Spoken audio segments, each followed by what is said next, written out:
Welcome back to Making African Americans Great Again.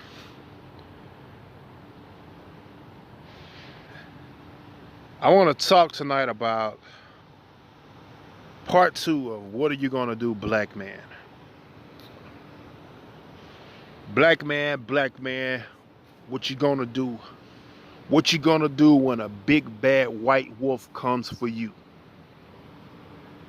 We going through a global pandemic right now, and even now, with all we going through, there are still white people out there who believe that black people are public enemy number one. Don't get me wrong, there are some people out there who are scum, and that's on both sides. That's on the black side, the white side, the Hispanics. It's a lot of scum out there, but I'm not talking about them.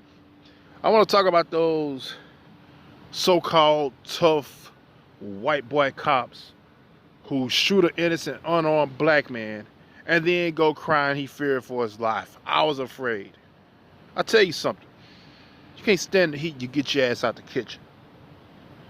If you're afraid of fires, you shouldn't be a firefighter. If you're afraid of unarmed people, you shouldn't be a cop. But a lot of them get the job and they dream of shooting a black man. They want to shoot a black man. So you got to understand the attitude of most white people. Most white people feel like they are the policemen of the world. This is why you'll get them saying, I performed a citizen's arrest. I went and I got my, because he was in the neighborhood. And you notice how every time somebody in the neighborhood is black, well, there's been a string of break-ins here lately. Well, somebody got bullshit.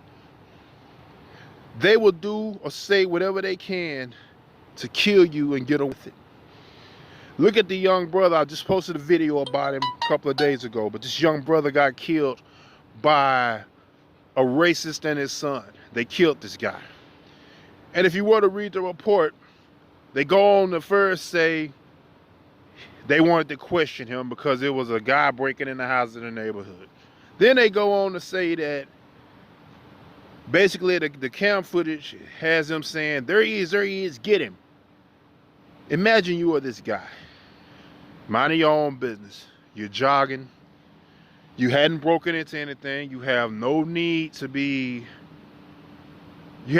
identify yourself to average civilians. But they pull up on you in a truck, one on the back with a gun, one driving with a shotgun. They pull up on you. This guy feared for his life. Nobody showed a badge. Nobody showed any identification. Hey, you, come here. We want to talk to you. You see, you got to understand the mindset of the white man once again. They feel like they are the most law-abiding people on this earth.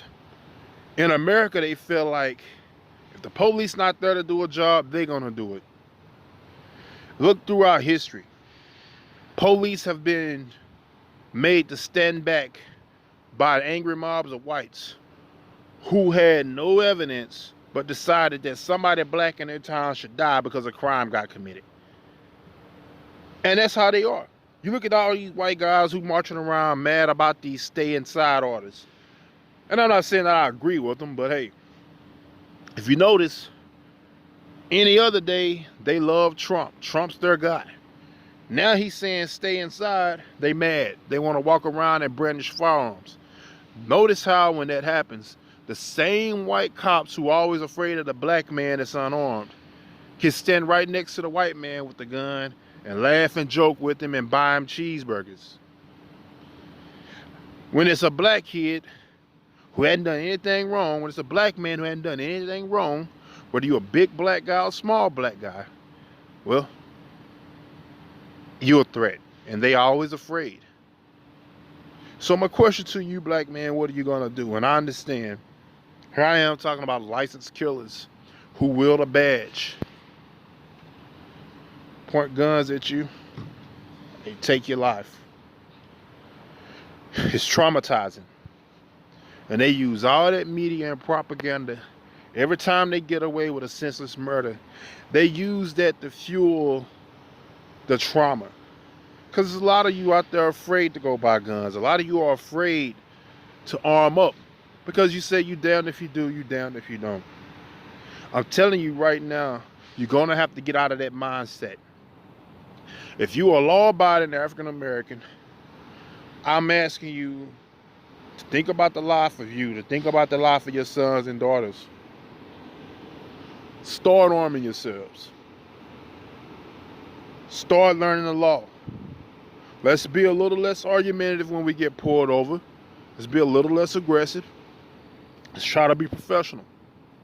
They pull us over. Let's try to abide. Let them know you complying with whatever it is. If you license to carry your firearm and they find it in your vehicle, don't argue with them. Even if they charge you with having one. Because guess what? Once that goes to court, they see that you have a license to carry that weapon, you're going to be in the clear.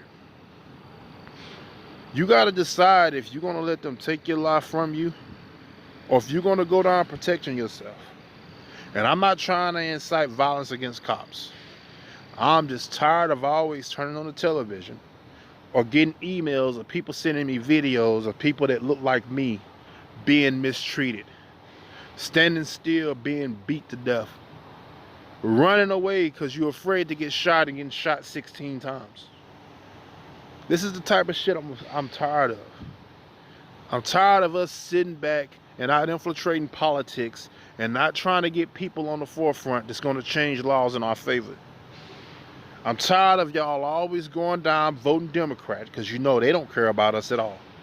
Always voting Democrat, and all they want to do is give you things to keep you from being self-sufficient. Republicans are no better, I agree, but one thing you can say about them, they are for you being your own person. They are for you owning things and having your own. Black people, I'm telling you now, if you hadn't done it, it's time to start pooling resources. It's time for you to link up with somebody that you can trust, somebody that wants to establish a name, wants to establish good credit, somebody that it's nothing for 5 or 10 blacks to come together, set up an account with everybody's name on it, put money in that account, go buy you some land somewhere. Go train. Start setting up a united black front. We need that, y'all. And I understand that they came up with the black identity extremists a few years ago. This is their way of trying to protect their white supremacist views.